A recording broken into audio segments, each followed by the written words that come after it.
Hello दोस्तों, welcome to the Java playlist. I am Mohit Chhabra, software developer ex Salesforce ex Walmart. आज की video में हम समझेंगे जावा में ऑपरेटर्स के बारे में। अब ऑपरेटर्स क्या है? अरे ज्यादा कॉम्प्लेक्स नहीं है यार। जैसे आपने स्कूल में मैथ्स में किया था ना 3+2, तो यहाँ पे जो आपने ये प्लस साइन यूज किया था ना, ये एक तरह से ऑपरेटर है। तो जैसे आपका प्लस हो गया, माइनस हो गया, मल्टीप्लाई हो गया, डिवीजन हो गया, इस तरह के और भी बहुत सारे ये ऑपरेटर्स हैं जो आपको हेल्प करते हैं कुछ काम परफॉर्म करने के लिए, कोई ऑपरेशन परफॉर्म करने के लिए। तो जैसे मैथ्स में बहुत ही सिंपली आपने किया था 3+2, वैसे ही जावा में हम सिंपल सा करेंगे। अरे जैसे स्कूल की मैथ्स में कहते थे ना, लेट x इक्वल टू 4+5, जैसे x में क्या है 4+5 तो 9 हो गया। वैसे ही जावा में बहुत ही सिंपली हम लिख देंगे सेम टू सेम 4+5, बस आखिरी में आ जाता है सेमीकोलन। अब यहाँ पे जो हमने इंट किया है वो डेटा टाइप डिफाइन करता है वेरिएबल का। वेरिएबल के कॉन्सेप्ट के रिलेटेड अगर कुछ भी प्रॉब्लम्स लग रही है तो इस वीडियो को जाकर देखो, हमने सारा A to Z कवर किया था वेरिएबल्स के बारे में बेसिक लेवल पे। उसके बाद अगर आप देखो यहाँ पे भी x था, सेम हमने यहाँ पे दे दिया वेरिएबल का name same to same. Equal to use हुआ था असाइनमेंट के लिए, यहाँ पे भी बिल्कुल same to same. Equal to भी बेसिकली एक ऑपरेटर है, असाइनमेंट ऑपरेटर है, बाद में समझते हैं। उसके बाद था 4+5 लिखा आपने, हमने सेम टू सेम एकदम ये लिख दिया। यहाँ पे जो ऑपरेटर है ये प्लस है, वहाँ एकदम सेम है मैथ्स वाला जो आप करते थे। बस आखिरी में लिख देते हैं एक सेमीकोलन, जो कि सिंटेक्स है यार जावा का, वो भी हमने जावा सिंटेक्स कवर किया हुआ है। अगर कोई भी डाउट्स हैं इस वीडियो को जाकर देखो। और मतलब आप क्लियरली देख सकते हो कि जो ऑपरेटर है जावा का वो एकदम ऐसा लगेगा कि जैसे यार मैथ्स कर रहे हो यार स्कूल में। ज़्यादा मुश्किल तो नहीं लग रहा ना, प्रोग्राम भी करके देखेंगे, प्रैक्टिकल वे में सब समझ आएगा। तो बेसिकली जब हम ऑपरेटर्स की बात करते हैं, अगर मैं यहाँ पे लिख दूँ ये आपके ऑपरेटर्स हो गए जावा में, तो उसमें काफ़ी तरह के टाइप्स आ सकते हैं। सबसे पहले अगर हम देखें तो हम अरिथमेटिक टाइप को चेक करते हैं। यहाँ पे मैं लिख देता हूँ अरिथमेटिक।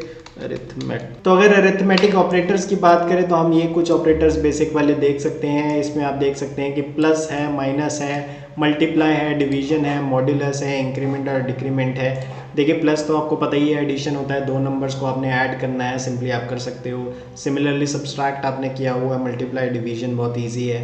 मॉड्यूलस क्या होता है? मॉड्यूलस सिंपली ऑपरेटर है कि जो रिमाइंडर बचेगा, जैसे कि मान लो आपने किया कि आपका है 25 मॉड्यूलस हो गए इस तरह से, और लिख दिया आपने 10, तो इसका जो रिमाइंडर है वो कितना होगा? तो 25 मॉड्यूलस 10 का मतलब ये है कि जब आप 25 को 10 से डिवाइड करोगे तो उसके बाद क्या जो वैल्यू है वो बच जाएगी। जैसे बहुत सिंपल करें तो 10 × 2 होता है 20, और ये था 25, करेक्ट। जो 5 है वो आपका एक्स्ट्रा रिमेनिंग आ जाएगा, तो इसका जो रिमाइंडर है वो बचेगा 5। तो इसका मॉड्यूलस है बेसिकली यही, आपको डिवीजन का रिमाइंडर बता देगा आपको। तो यहाँ पे जैसे 5 दे देगा। तो उसके बाद आता है प्लस प्लस, वो सिंपली इंक्रीमेंट है। अगर आप किसी चीज़ पे प्लस प्लस परफॉर्म कर रहे हैं जावा में, तो वो सिंपली उसकी वैल्यू सिर्फ 1 से बढ़ा देगा। और सिमिलरली आता है माइनस माइनस, जिसे कहते हैं डिक्रीमेंट। अगर आप किसी चीज़ पे माइनस माइनस लगाओगे तो वो उसकी वैल्यू 1 से कम कर देगा। इसे हम जावा के प्रोग्राम से करके देखते हैं, जिससे आपको और अच्छे से आइडिया लगेगा। तो अब हम आ गए हैं इंटेल आईजे में। यहाँ पे हम कोड करके देखते हैं। सबसे पहले एक वेरिएबल बना लेते हैं जिसकी वैल्यू स्टार्टिंग में हम 15 रख लेते हैं। उसके अलावा एक और वेरिएबल बना लेते हैं जिसकी वैल्यू स्टार्टिंग में हम 20 रख लेते हैं। तो सबसे पहले चलिए परफॉर्म करते हैं एडिशन ऑपरेटर को, जो कि है प्लस, ठीक है। तो यहाँ पे हम बेसिकली प्रिंट करके देखेंगे इन वैल्यूज को, जैसे system.out.println आप, तो यहाँ पे हम प्रिंट कर देते हैं x + y, ठीक है। तो ये आपको देना चाहिए 15 + 20, जिसका आंसर होना चाहिए 35। तो देख भी लेते हैं यहाँ पे क्या आंसर आया। आप क्लियरली देख सकते हैं कि यहाँ पे आंसर जो है वो 35 आया है। इसने इन दोनों का सम कर दिया है। इसके अलावा आप एक और तरीका भी यूज कर सकते हैं कि जैसे मान लो आपने एक और वेरिएबल ले लिया z करके, उसका साइज थोड़ा मैं डिक्रीज कर देता हूँ। तो एडिशन करने के लिए सिंपली आपने किया कि z = x + y। इस तरह से भी आप परफॉर्म कर सकते हो कि आपने इन दोनों का सम कर दिया x और y का, और वो स्टोर कर दिया आपने वेरिएबल z में। तो यहाँ पे x + y प्रिंट करवाने की जगह आप सिंपली z प्रिंट करवा सकते हो। दोबारा रन करके दिखाता हूँ कि क्या आ रहा है। आप क्लियरली देख सकते हो 35, ये भी एक तरीका। तो इसके अलावा हम सेकेंड ऑपरेटर यूज करके देते हैं, जो कि है सब्सट्रैक्शन, जिसमें माइनस आप सिंबल यूज करते हो सेम टू सेम। जैसे आप तो मैथ्स में भी आप यही यूज करते थे, प्लस माइनस, वही हम यूज कर रहे हैं। यहाँ पे कर सकते हैं z = x - y, और उसके बाद सिंपली हम दोबारा इसको प्रिंट करवा के देख सकते हैं। तो यहाँ पे प्रिंट करवा देते हैं, तो इसका आउटपुट देखते हैं क्या आएगा। तो सबसे पहले आ गया है 35, क्योंकि ओके पहली स्टेटमेंट थी जो था उन दोनों का सम 15 और 20 का सम जो हो गया वो हो गया 35। फिर उसके बाद आपने किया है z equal to x minus y, x था आपका 15 माइनस 20, तो z में वैल्यू आ गई -5 जो कि उसने प्रिंट करवा दी है। अब इसके बाद चलते हैं अगले ऑपरेटर में जो कि था हमारा मल्टीप्लिकेशन, और उसमें आता है आपका ऑपरेटर इस तरह से यूज़। तो आप बेसिकली ये स्टार यूज़ करते हो मल्टीप्लाई करने के लिए। तो उसमें क्या करोगे आप, z equal to same x multiply y, तो ये वाली जो आपकी स्टार की है वो यूज़ हो जाएगी आपकी मल्टीप्लिकेशन के लिए। सेम टू सेम हम फिर वही चीज़ प्रिंट करके देखते हैं यहाँ पे। अब थोड़ा इजी करने के लिए इन दोनों को मैं कमेंट कर देता हूँ, क्योंकि प्लस और माइनस की वैल्यूज़ हम ऑलरेडी देख चुके हैं। तो यहाँ पे चेक करते हैं इसकी क्या वैल्यू आती है। तो हमने किया था 15 इंटू 20 जो कि हो गया है 300, तो हमें मल्टीप्लाई करके भी इसने दिखा दिया है।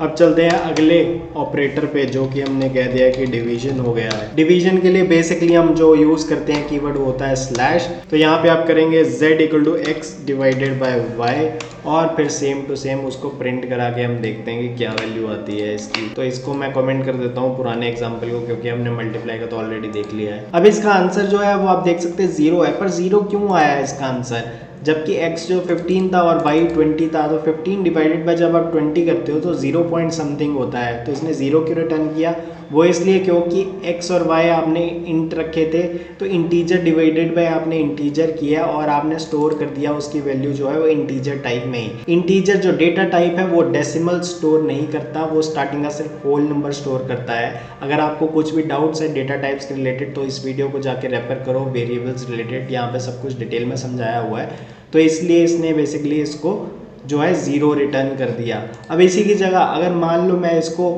x डिवाइडेड बाय y की जगह y डिवाइडेड बाय x कर दूं तो क्या होगा, क्योंकि अब जो y है वो x से बड़ा है, करेक्ट। पिछली बार तो x जो था वो छोटा था, मतलब जो आपका न्यूमिनेटर है जो डिनोमिनेटर से छोटा था, लेकिन अब ऐसा नहीं है। तो अब हम क्या कर रहे हैं 20 डिवाइडेड बाय 15, इसको चला के देखते हैं इसका आंसर क्या है।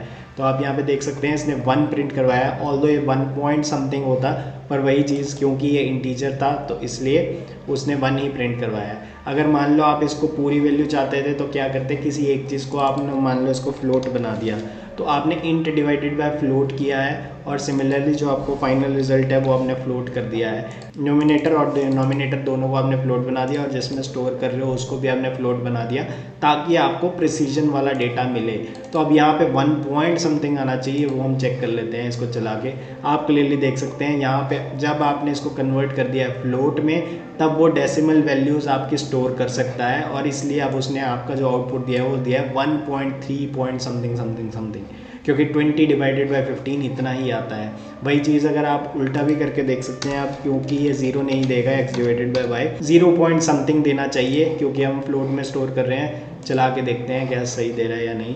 देखिए क्लियरली आपको 0.75 दे रहा है इस बार, लास्ट टाइम आपको सिर्फ 0 दे रहा था क्योंकि वो इंटीजर टाइप। तो बात वही है कि जो आप ये ऑपरेटर्स हैं आपके, जैसे प्लस माइनस मल्टीप्लाई डिवाइड या और भी हैं, वो आप अलग अलग डेटा टाइप्स पे चला सकते हो। इसका ये नहीं है कि सिर्फ आप इंटीजर पे ही चला सकते हो, आप लॉन्ग, फ्लोट, डबल किसी पे भी ये सब चला सकते हो, क्योंकि ये आपका अरिथमेटिक ऑपरेटर्स हैं। तो ये किसी भी टाइप जो इंटीजर हैं या डेसिमल टाइप्स के हैं, तो उन सब पे आप ये चला के देख सकते हो। थोड़ा मैं आपको रिक्वेस्ट करूंगा कि आप इनके साथ प्ले राउंड करके देखो, खुद से कोड करके देखो कि किस केस में क्या रिटर्न करता है। जैसे मान लो अभी हमने चेक किया था कि इंट में जब वो 0 रिटर्न कर रहा था, तो आपको देखना चाहिए कि क्या यही एक्सपेक्टेड वैल्यू है और ये ऐसा क्यों आया। उसी तरह जैसे आपको पता है मैथ्स में क्या होता है कि आप डिवाइडेड बाय 0 नहीं कर सकते, तो अगर आप इसको 0 कर दोगे तो क्या होगा। तो चलिए चला के देख लेते हैं क्या होगा। यहाँ पे मैंने रन किया है और देखते हैं। यहाँ पे देखिए इसने इन्फिनिटी प्रिंट करवा दिया है, क्योंकि जब आप किसी को डिवाइड बाय 0 कर देते हो तो उसकी कोई वैल्यू ही नहीं होती मैथ्स में। तो इस तरह से आप कुछ भी चीज़ें ट्राई करो, बेसिक मैथ्स की चीज़ें ही हैं, आप ये खुद से लिख के देखो, आपको थोड़ा आइडिया भी लगेगा और मज़ा भी आएगा। तो चलिए चलते हैं नेक्स्ट ऑपरेटर पे। इनके बाद हमने कहा था मॉड्यूलस, तो एक बार तो चलिए यूज़ करके देखते हैं मॉड्यूलस ऑपरेटर को। तो मॉड्यूलस के लिए आप जो कीवर्ड यूज़ करेंगे वो परसेंटेज वाला यूज़ करते हैं। तो जावा में जब आप इस तरह से परसेंटेज वाला सिंबल यूज़ करोगे तो वो होगा मॉड्यूलस ऑपरेटर के लिए। तो मैं करके भी दिखाता हूँ। यहाँ पे आप देख सकते हैं कि जो आपका 20 है, मतलब जो y है वो x से बड़ा है, तो हम करते हैं यहाँ पे z equal to y modulus x तो हम ये करके देख लेते हैं और उसके बाद हम इसको प्रिंट करवा के भी देख देते हैं। system.out.println और z डाल देते हैं। ऊपर वाली चीज़ें हमें अभी इतने काम की नहीं है तो उनको एक बार कमेंट कर देते हैं सीधा। आपको पता है कमेंट अगर मल्टीलाइन करना हो तो क्या करना होता है और स्टार लगा दो। क्या बात है, नहीं याद आ रहा तो वापस जाके वीडियो को चेक करो, सब समझ जाएगा। तो ये एंड तक सारा कमेंट कर देगा, हमें सारा तो नहीं करना, यहाँ तक कमेंट करवाना है। इनको हमने यहाँ पे कमेंट कर दिया है सिंपली, और इसके बाद अब सिंपली आपका यही चलेगा। तो मॉड्यूलस ऑपरेटर हो गया आपका। इसका आउटपुट देखते हैं। आपने किया है 20 मॉड्यूलस 15, क्या आना चाहिए? इसका आंसर आना चाहिए 5.0 क्यों दिखा रहा है? क्योंकि हमने ये फ्लोट किया हुआ है। वापस से आप इसको इंट में कर सकते हो सब चीज़ों को, कि इंट ही रखना चाहते हैं हम, फ्लोट तो हमें अब रिक्वायर्ड नहीं है, वो तो सिर्फ एग्जांपल के लिए मैंने आपको शो किया था। तो यहाँ पे अगर आप ये नॉर्मल कर दोगे तो देख रहे हो 5 आया। 5 क्यों आया? जब बेसिकली आपको 20 और 15 है, जो रिमाइंडर बचा वो 5 है, क्योंकि 15 इंटू 1 होता है 15 इंटू 2 होता है 30। तो 30 तक तो वो पहुँचेगा नहीं क्योंकि 20 तक ही जाना था। तो कितना बचा? 20 माइनस 15 मतलब 5 बचा, तो 5 आउटपुट आ गया। और अगर इसकी जगह आप उल्टा करते तो क्या होता कि x मॉडुलस y, जबकि यहाँ पे जो x है वो छोटा है आपके y से। तो आप इसका आउटपुट देख सकते हैं 15 है ना। थोड़ा शॉकिंग है ना। यही सब चीज़ें तो आप ट्राई करो तभी तो मज़ा आएगा यार। देखिए 15 जो है वो छोटा है 20 से, तो 20 इंटू 0 होता है 0 और 20 इंटू 1 होता है 20 तक तो हम जा नहीं पाएंगे क्योंकि हमें 15 चाहिए था। तो होगा 15 माइनस 0, क्योंकि जो आप 20 इंटू 0 था, जो मिनिमम वाला उठाओगे आप, तो 0 रह गया। 15 माइनस 0 मतलब 15, इसलिए आउटपुट आया 15। तो ये सब चीज़ों को आप प्ले अराउंड करो तभी आपको समझ भी आएंगे चीज़ें और मज़ा भी आएगा। मॉडुलस बेसिकली कर क्या रहा है कि आपको सिर्फ रिमाइंडर बता रहा है। जैसे अगर मैं आपको सिंपली बताऊं कि मान लो हमने यहाँ पे कर दिया होता 30 मॉडुलस 10, तो यहाँ पे आप सोचिए क्या आउटपुट आना चाहिए। आप क्लियरली सोचो, अगर आपने 30 और 10 ले लिया, 10 इंटू 1 10, 10 इंटू 2 20 और 10 इंटू 3 30, तो 30 डायरेक्टली डिविजिबल है 10 से। तो जब आप ये करोगे तो कुछ भी रिमाइंडर नहीं बचना चाहिए, तो इसका आंसर आना चाहिए 0। यहाँ पे आप क्लियरली देख सकते हो 0 है। तो इसी तरह से प्ले अराउंड करो इन सब चीज़ों से, आपको ज़्यादा आइडिया लगेगा। इसके बाद चलते हैं अगले ऑपरेटर की तरफ, जो कि हमने लिया था यहाँ पे इंक्रीमेंट और डिक्रीमेंट। तो सबसे पहले देखते हैं इंक्रीमेंट ऑपरेटर, ठीक है। तो सबसे पहले यहाँ पे मैं लिख देता हूँ इंक्रीमेंट, और उसके लिए जो आप सिंबल यूज़ करते हो वो होता है प्लस प्लस। तो जब आप प्लस प्लस कह रहे हो तो वो इंक्रीमेंट बोल रहा है, मतलब 1 से आप वैल्यू इंक्रीज़ कर दोगे। तो जैसे मान लो कि आपकी जो x की वैल्यू थी वो 15 थी और आप यहाँ पे करना चाहते हो x प्लस प्लस। तो जब आप x प्लस प्लस करते हो तो उसका एक्चुअल में मतलब क्या है? उसका मतलब यही स्टेटमेंट है कि आप कर रहे हो x equal to x plus 1। तो ये दोनों स्टेटमेंट जो आपने ये लिखी है और ये लिखी है, ये एकदम सेम है।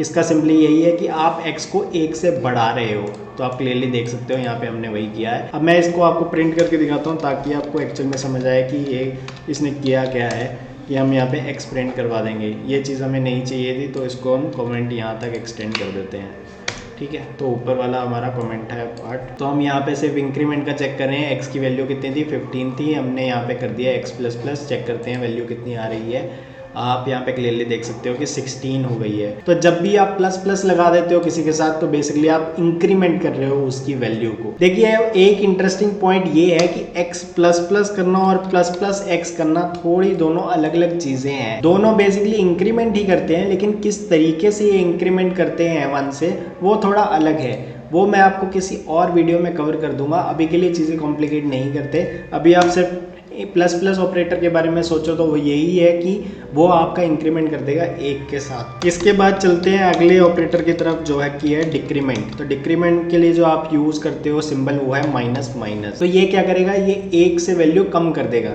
तो जैसे मान लो यहाँ पे हम अगर y माइनस माइनस लगाते हैं तो किसके इक्वल है कि y equal to y minus 1। अगर आप ये लिखते हैं या ये लिख रहे हैं तो वो दोनों एक ही चीज़ को रिप्रेजेंट कर रहा है। अब मैं आपको ये प्रिंट भी करा के दिखा देता हूँ। यहाँ पे प्रिंट एलन कर देते हैं हम और दे देते हैं y, ठीक है।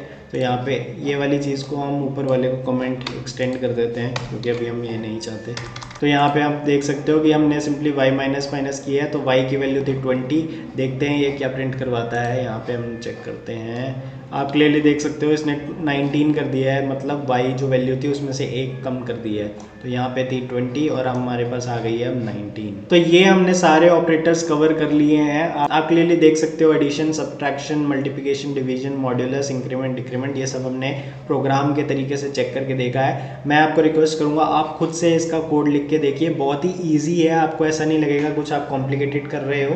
जस्ट जैसे जैसे आप कोड करोगे आपको और चीज़ों का आइडिया लगेगा। इसके बाद नेक्स्ट हम बात करते हैं जो सेकेंड टाइप के ऑपरेटर्स है, वो है असाइनमेंट ऑपरेटर्स। तो यहाँ लिख देते हैं असाइनमेंट ऑपरेटर्स।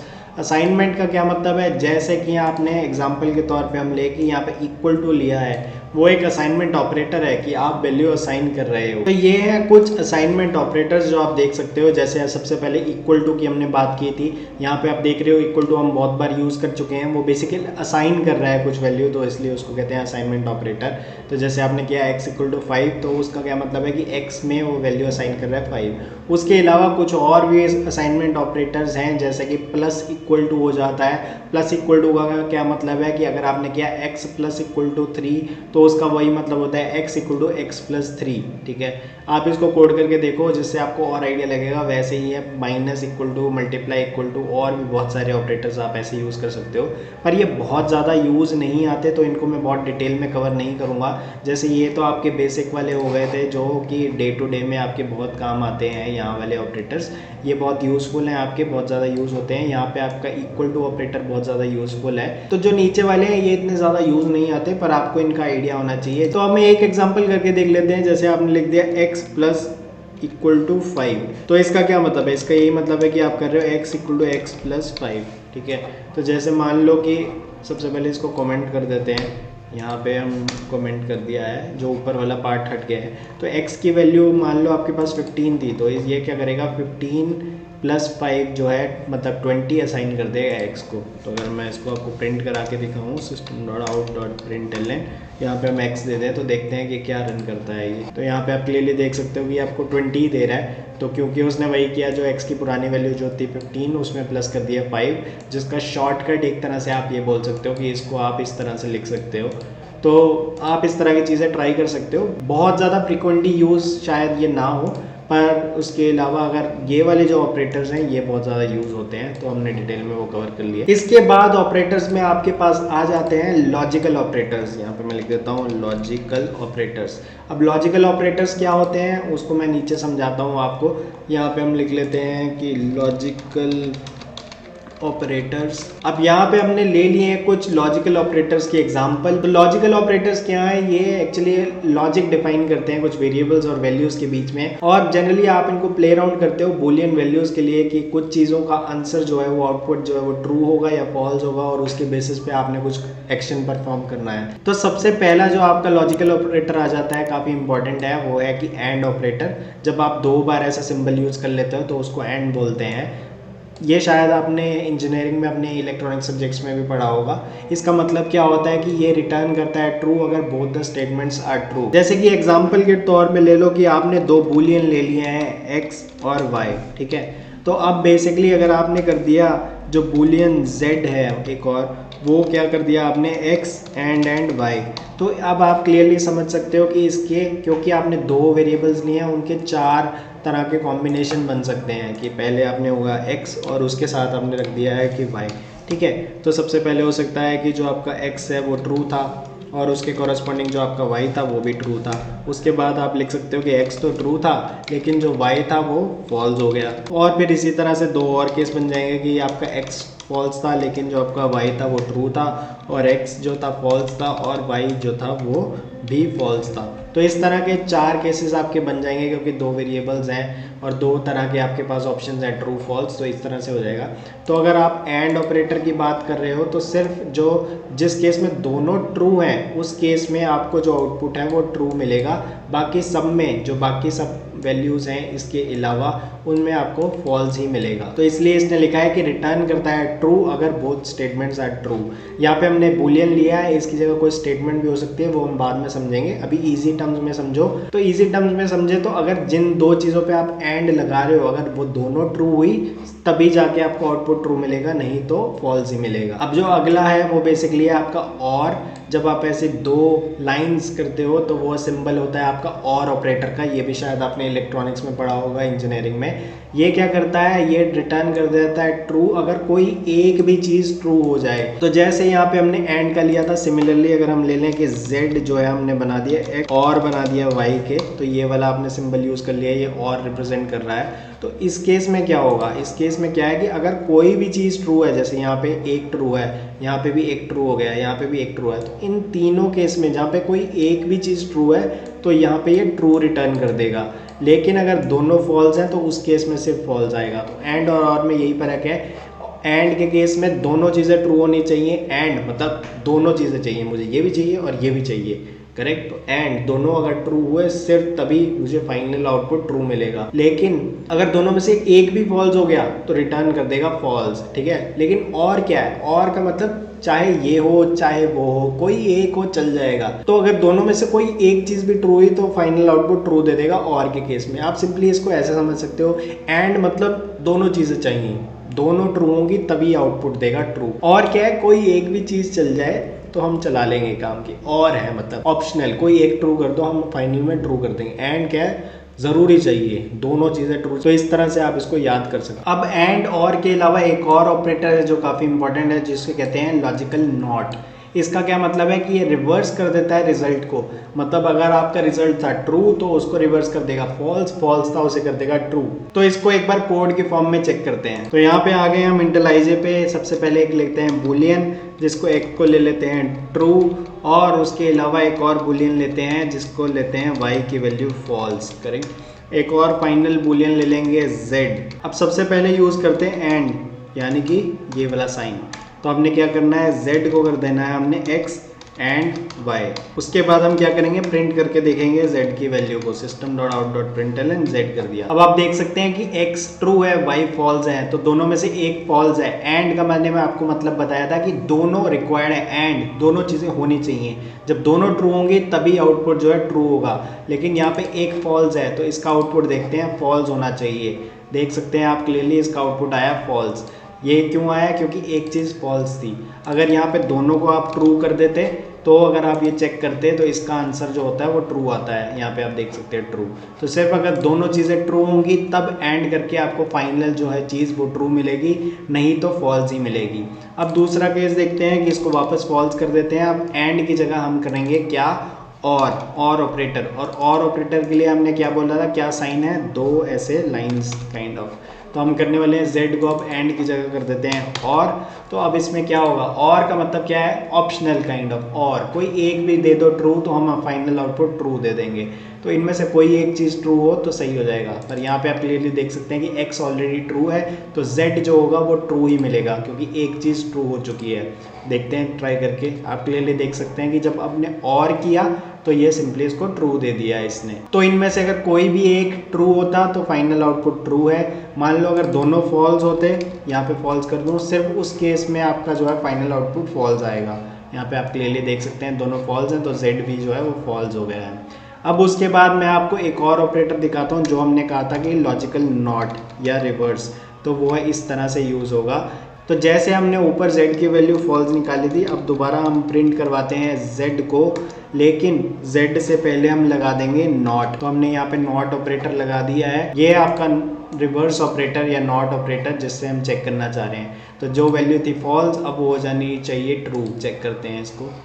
तो आप क्लियरली देख सकते हो पहले वैल्यू फॉल्स थी और हमने जब नॉट लगाया उस पर तो उसकी वैल्यू ट्रू कर दिया है। तो ये थे बेसिकली लॉजिकल ऑपरेटर्स। मैं आपको रिक्वेस्ट करूंगा आप इन्हें प्रैक्टिस करिए खुद से कोड करके, आपको इनसे और आइडिया लगेगा। अब इनके अलावा एक और आ जाता है आपके पास कैटेगरी, जो कि होते हैं रिलेशनल ऑपरेटर्स। अब रिलेशनल ऑपरेटर्स भी काफी ज्यादा सिंपल है। जब मैं आपको डिफाइन करके बताऊंगा तो आपको लगेगा कि ये आप रेगुलर बेसिस पे यूज करते ही हो नॉर्मली। जैसे कि आपका हो गया ग्रेटर देन, तो ये एक रिलेशनल ऑपरेटर है। उसके अलावा ग्रेटर देन, इक्वल टू, इसका मतलब हो गया कि एक चीज़ दूसरे से बड़ी है, ये हो गया कि एक चीज़ या तो उससे इक्वल है या उससे बड़ी है। इसके अलावा एक और रिलेशनल आप कह सकते हो सेम वे में लेस देन, या फिर एक और कह सकते हो लेस देन इक्वल टू। तो ये सब चीज़ें आप बहुत ईजिली रेगुलर बेसिस पे यूज़ करते रहते हो। इसके अलावा एक और आती है आपकी इक्वल टू ऑपरेटर। अब इक्वल टू किस लिए यूज़ होता है? ये बेसिकली यूज़ होता है दो वैल्यूज़ को कंपेयर करने के लिए। इसके बारे में हम डिटेल में बाद में समझेंगे, तो अभी इसमें ज़्यादा आप सोचो मत। और इसके अलावा एक और होता है जिसको कहते हैं नॉट इक्वल टू, मतलब कि एक वैल्यू दूसरे वैल्यू के इक्वल नहीं है। तो आप क्लियरली देख सकते हो कि ये काफ़ी कॉमनली यूज्ड हैं। रिलेशनल नाम सुन के शायद आपको लग रहा हो कि थोड़े टिपिकल है, लेकिन ये बहुत कॉमनली आप यूज़ करते हो। Greater than equal to, smaller than equal to, या फिर नॉट इक्वल टू भी कुछ नहीं है, सिंपली आप वैल्यूज़ को कंपेयर कर रहे हो। तो मैं आपको ये बेसिक से आपको इंटेलिजी में करके दिखाता हूँ। तो सबसे पहले मैं यहाँ पे डिफाइन कर देता हूँ दो variables, int x equal to 5 ले लेता हूँ और दूसरा ले लेता हूँ इंट वाई इक्वल टू 10। ठीक है, तो आप बेसिकली चेक करना चाहते हो उन रिलेशनल ऑपरेटर्स के बारे में, तो मैं आपको यहाँ पे प्रिंट करके दिखाता हूँ कि हमने यहाँ पे किया x is smaller than y। तो ये देखिए आपका रिलेशनल ऑपरेटर है जो हमने यहाँ पे बात की थी, हम सेम टू सेम वही यूज़ कर रहे हैं। इसके बेसिस पे हम ये चेक करना चाह रहे हैं कि ये क्या सही है या नहीं। तो बेसिकली ये एक्सप्रेशन हो गया, एक स्टेटमेंट दे दी है आपने कि x जो है वो स्मॉलर देन y। तो जो system dot out dot println है, क्योंकि ये टेक्स्ट नहीं है तो ये इसको डायरेक्टली प्रिंट नहीं करेगा।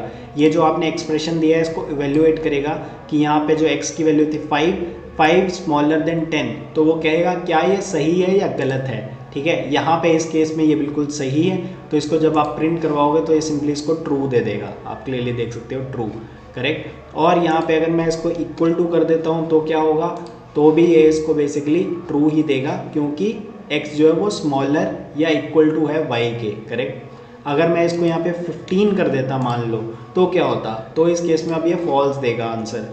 फॉल्स क्यों देगा? क्योंकि जो आपका x जो है वो अब बड़ा हो गया y से, तो ये वाली चीज़ मैच नहीं कर रही है। यहीं पे अगर मैं इसको 10 कर देता हूँ तो अगेन ये इसको ट्रू दे देगा, क्योंकि हमने इक्वल का भी चेक लगाया हुआ है यहाँ पे। तो आप क्लियरली देख सकते हैं ट्रू है। जब मैं अगर मैं इक्वल का चेक यहाँ पे हटा दूँ, सिर्फ स्मॉलर बोलूँ, तो अब ये इसको फॉल्स देगा। तो ये बेसिक सी चीज़ें हैं जो आप नॉर्मल रेगुलर बेसिस पे भी यूज़ करते हो। नॉर्मल मैथ्स या normal day to day life में आप इनको पता ही है, आपको कंपेरिजन्स हो गए ये सिंपली। तो ये हो गया हमारा एक ऑपरेटर। उसके अलावा आपने कोई और चेक करना है तो जैसे 15 कर दिया, यहाँ पे मैं इसको चेंज करके ग्रेटर देन लगा दिया। ये चेक कर रहा है कि x जो है वो ग्रेटर देन y, जो कि यहाँ पे करेक्ट है, तो ये ट्रू रिटर्न करेगा। सिमिलरली आपके पास होता है ग्रेटर देन इक्वल टू, जो कि यहाँ पे यह ट्रू रिटर्न करेगा, क्योंकि ये इसका मतलब है कि x या तो y के इक्वल है या उससे बड़ा है। यहाँ पे उससे बड़ा है तो ये ट्रू रिटर्न कर रहा है। अब अगर इसके अलावा जो हमने इक्वल टू ऑपरेटर दिखा था यहाँ पे, जो आप क्लियरली देखते हो, तो ये बेसिकली कंपैरिजन के लिए यूज़ होता है दो चीज़ों के बीच में। तो हम यहाँ पे ऐसा करें तो ये बेसिकली x की वैल्यू को कंपेयर कर रहा है y की वैल्यू से। यहाँ पे आप देख सकते हो कि x की वैल्यू थी 15 और y की वैल्यू थी 10, जो कि इक्वल नहीं है, तो ये फॉल्स रिटर्न करेगा। क्लियरली यहाँ पे फॉल्स रिटर्न किया है जैसे हमने एक्सपेक्ट किया था। अभी हो सकता है आपको थोड़ी सी कंफ्यूजन हो रही हो कि एक बार कब यूज़ करते हैं और दो बार ऐसे साइन कब यूज़ करते हैं। तो उसका सिंपल सा पॉइंट है कि एक बार आप यूज़ करते हो वैल्यू असाइन करने के लिए। जैसे आपने x इक्वल टू 15 किया, तो उसका मतलब है कि आप x में वैल्यू डाल रहे हो 15, तो मतलब x में जो है वैल्यू आ जाएगी 15 की। पर जब आप x इक्वल टू y कर रहे हो या x इक्वल टू 15 कर रहे हो, तो बेसिकली आप कंपैरिजन कर रहे हो दोनों की वैल्यूज़ का, कि x में क्या वैल्यू थी और 15 या जो भी यहाँ पे आप देते हैं उसकी क्या वैल्यू थी, और क्या वो आपस में सेम है या नहीं। तो ये कंपैरिजन ऑपरेटर है जो आपका इक्वल टू है। जबकि जो आपका नॉर्मल इक्वल वंस जो एक बार आप डालते हो, तो वो एक आपका असाइनमेंट ऑपरेटर है। तो यहाँ पे मैं आपको जैसे दिखाता हूँ कि ये देखिए आप रिलेशनल ऑपरेटर्स में आपका आ गया है कि ये जो इक्वल टू ये बेसिकली इसके साथ में मैं लिख देता हूँ कि ये एक कंपैरिजन ऑपरेटर है। ठीक है, ये कंपैरिजन लिख दिया मैंने यहाँ पे। और जब इसके अलावा आप देखिए कि हमने ऊपर एक बार नॉर्मल इक्वल की भी बात की थी, जो कि ये है। तो ये क्या है, ये बेसिकली जो आपका है ये एक असाइनमेंट ऑपरेटर है। यहाँ पे आप क्लियरली देख सकते हैं। तो यहाँ पे मैं इसके साथ लिख भी देता हूँ कि ये असाइनमेंट के लिए यूज़ होता है। ठीक है, तो यहाँ पे आप देख सकते हो सिंगल बार अगर आपने इक्वल यूज़ किया वो असाइनमेंट के लिए यूज़ होगा, जब दो बार आपने यूज़ किया वो कंपैरिजन के लिए यूज़ होगा। थोड़ा और समझाऊं तो अगर आपने कर दिया x इक्वल टू 15, करेक्ट, तो ये क्या करेगा कि मान लो कि आपकी जो x था वेरिएबल, इसका नाम मान लो हमने x कह दिया। जब आपने ये किया तो ये बेसिकली इसके अंदर वैल्यू स्टोर कर देगा 15।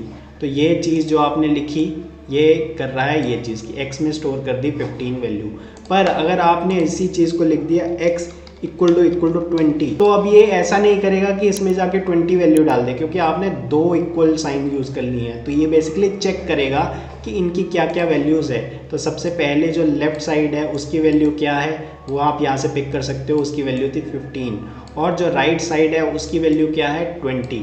तो ये इन दोनों को कंपेयर करेगा, असाइन नहीं करेगा। अगर आप single equal to operator use करते तो वो असाइन कर देता, मतलब x में जाकर वैल्यू यहाँ पे 15 की जगह 20 डाल देता। लेकिन आपने दो बार इक्वल टू यूज़ कर लिया है तो वो यहाँ पे वैल्यू असाइन नहीं करेगा, वो कंपेयर करेगा। 15 और 20 इक्वल है नहीं, तो ये फॉल्स रिटर्न करेगा। तो बेसिकली आपको याद रखना है ये कंपैरिजन ऑपरेटर है, जबकि सिंगल बार जब आप इक्वल देते हो वो एक असाइनमेंट ऑपरेटर है।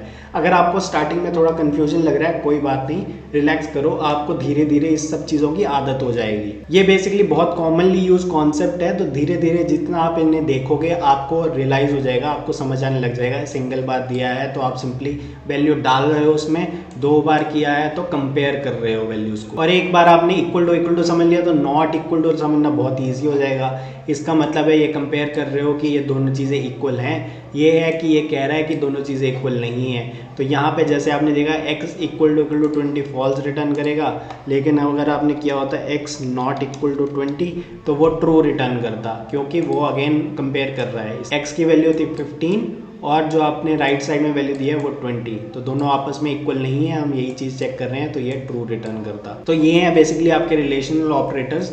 जैसे जैसे हम आगे और वीडियोस कवर करेंगे इन सारे ऑपरेटर्स को हम यूज़ करेंगे, जिससे आपको और आइडिया लगेगा। पर फॉर द टाइम बिंग आप इनको एक बार खुद से भी चला के देख सकते हो। अब इसके अलावा और भी ऑपरेटर्स होते हैं, जैसे कि एक और ऑपरेटर है जिसको कहते हैं टर्नरी ऑपरेटर। उसके अलावा एक और ऑपरेटर होता है जिसको आप बोलते हो बिटवाइज ऑपरेटर, यहाँ पे मैं लिख देता हूँ बिटवाइज ऑपरेटर। इसी तरह और भी काफ़ी सारे ऑपरेटर्स होते हैं, जैसे शिफ्ट ऑपरेटर हो गया या बाकी चीज़ें, जो हम धीरे धीरे आगे की वीडियोस में कवर करेंगे। लेकिन सबसे ज़्यादा इंपॉर्टेंट अभी जो आपको याद रखने हैं कि सबसे पहले तो आपके अरिथमेटिक ऑपरेटर सिंपल मैथ्स की तरह है, पर आप इन्हें एक बार करके देखिए ताकि आपको ये याद रहें। उसके अलावा आपका इक्वल टू ऑपरेटर जो कि आपका असाइनमेंट ऑपरेटर है वो बहुत इंपॉर्टेंट है, वो तो आप रेगुलर इतना यूज़ करोगे कि आपको आदत ही हो जाएगी। उसके अलावा जो आपके लॉजिकल ऑपरेटर्स हैं ये बहुत ज़्यादा इंपॉर्टेंट है, क्योंकि ये काफ़ी सारी कंडीशंस को मैच करने के लिए, एक्सप्रेशंस को मैच करने के लिए यूज़ होते हैं। इनसे आप अलग अलग कंडीशंस बना सकते हो कि इसका एंड ये या फिर इसका और ये, इस तरह से आप काफ़ी सारे एक्सप्रेशंस बना सकते हो, जिसका हम काफ़ी आगे यूज़ केस देखेंगे। तो ये चीज़ें आपको पता होनी चाहिए। उसके अलावा जो आपके रिलेशनल ऑपरेटर्स हैं ये भी आप बहुत जनरली यूज़ करते ही हो, आपको इनका आइडिया है ही, बस आपको इक्वल टू का बहुत ध्यान रखना है। अभी आपके लिए कुछ नया कॉन्सेप्ट है कि इक्वल वर्सेस इक्वल टू क्या होता है, उसमें आपको थोड़ा सा याद रखना है। बाकी सब चीज़ें हम विद द टाइम और करते रहेंगे और आपको और ज़्यादा आइडिया लगता रहे। तो ये टर्नरी ऑपरेटर भी मैं आगे की वीडियोस में कवर करूंगा, बिटवाइज ऑपरेटर भी हम चेक करेंगे। तो आई होप आपको बेसिक ऑपरेटर्स के कॉन्सेप्ट समझ आ गए होंगे। अगर आपको थोड़ा सा भी कॉम्प्लिकेटेड लग रहा है तो मैं आपको रिक्वेस्ट करूंगा कि आप इसे अपने मैथ्स के कॉन्सेप्ट्स के साथ कंपेयर करो, आपको बहुत ही ज़्यादा सिमिलैरिटी लगेगी कि आप normal day to day life में भी ये बेसिकली यूज़ करते ही हो कि कंपैरिजन में ये कर लिया, सेम टू सेम आप बस उसको कोड करके देखोगे और वही चीज़ आप यूज़ कर सकते हो। आई होप आपको ऑपरेटर्स के थोड़े से कॉन्सेप्ट क्लियर हुए होंगे। अगर आपके कोई भी डाउट है तो प्लीज़ कमेंट सेक्शन में जाकर कमेंट करो, I will be happy to help. Comment पे जाकर ये भी लिखो कि आपने कौन सा ऑपरेटर ट्राई किया और आपको सबसे ज़्यादा मज़ेदार कौन सा ऑपरेटर लगा। All right then, this is Mohit Chhabra signing off. Subscribe to the channel and thanks for watching.